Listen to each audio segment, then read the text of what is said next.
Hot This Week. Hi everyone, and welcome back to this episode of What's Hot This Week. Ramadan Kareem to all Muslims around the world who are observing this holy month. Speaking of the holy month and about Islam in general, did you know that Malaysia remains top in global Islamic economy? According to the Dinar Standard of the Global Economy Report of 2022, Malaysia still continues to remain in the top spot for the 9th consecutive year. So it's been a very long time where if we get the top spot next year, it'll be a decade of being at the top. Followed by Saudi Arabia, United Arab Emirates, and Indonesia. We're the top spot in 4 out of the 6 categories, such as Islamic finance, halal food, media and recreation, and finally Muslim-friendly travel. Now, talking about travels, our borders have reopened fully. Malaysia has entered its endemic state with an incredibly, it started off with an incredibly touching video at the Malaysian-Singaporean borders, where you have Malaysians in Singapore, or maybe Singaporean tourists, revving up their engines to enter the country. If you have watched any of these videos, let us know in the comments. It was trending when the borders opened. I know I teared up a bit when I watched it, so if you have watched it, if you want to search it up, maybe search up Malaysian-Singaporean border reopening, then let us know in the comments how you felt. Other than that, did you know that just across the sea, our neighboring state of Sabah hasn't received any international flights yet? I guess maybe they needed some time to prep their facilities and their staff.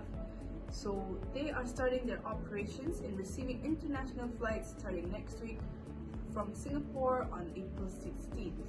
So they're hoping to bring in Singaporean tourists coming in, I guess maybe Brunei tourists coming in, as we mentioned in our previous episodes. Unfortunately, the state was also kind of relying on the Chinese market to come in as well, since the majority of their revenue is from the Chinese tourists. However, with the recent lockdowns in the country, we are unable to receive any Chinese tourists until the lockdown has lifted.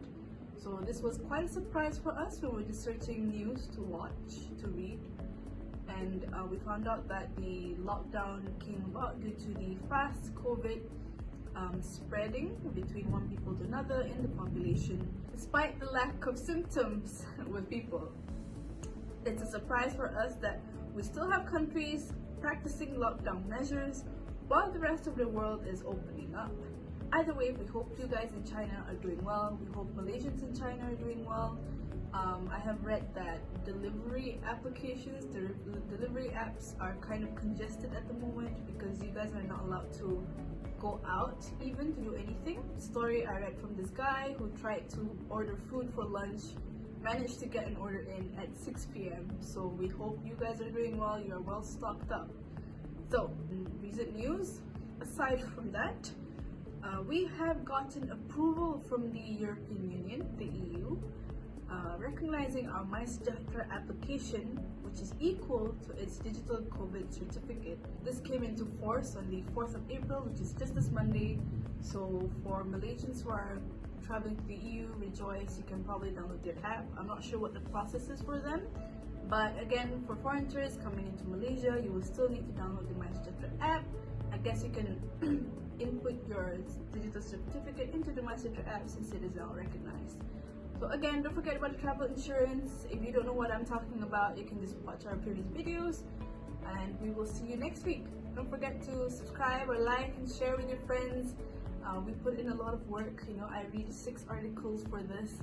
I crammed it into 4 minutes for you all.